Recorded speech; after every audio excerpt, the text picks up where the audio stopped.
اکثر انسان اپنی ناممکن چاہت کو لے کر بڑا بے چین رہتا ہے۔ ہمیشہ ان کی آنکھیں اپنی منچاہی چیز کو پانے کے لیے ادھر ادھر تکتی رہتی ہے۔ معاوضے کی طلب اسے اس قدر بے قرار کر دیتی ہے کہ ان کے لیے صبر کرنا مشکل ہو جاتا ہے۔ جانتے ہو، جب نیند قربان کر کے روتی ہوئی آنکھیں اللہ کو مناتی ہیں نا، تو خواب حقیقت بن جاتے ہیں اور تعبیر کن فیکون میں بدل دی جاتی ہے۔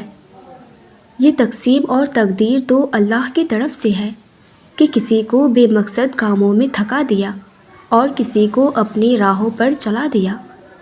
خوش نصیب ہے وہ لوگ جس کے شب و روز رضائے الہی کے کاموں میں گزرے اور جس کی باتوں اور کرداروں سے اللہ کی یاد آئے۔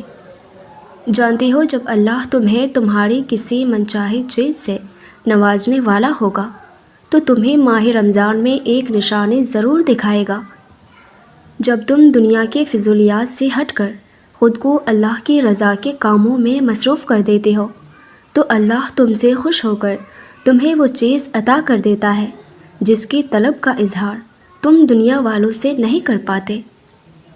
ویورز، ویڈیو اچھی لگی ہو تو مجھے لائک اینڈ کامنٹ کر کے ضرور بتائیے گا، اور اسی طرح کے اسلامک موٹیویشن کے لیے ہماری چینل کو بھی ضرور سبسکرائب کیجیے گا۔ جزاک اللہ۔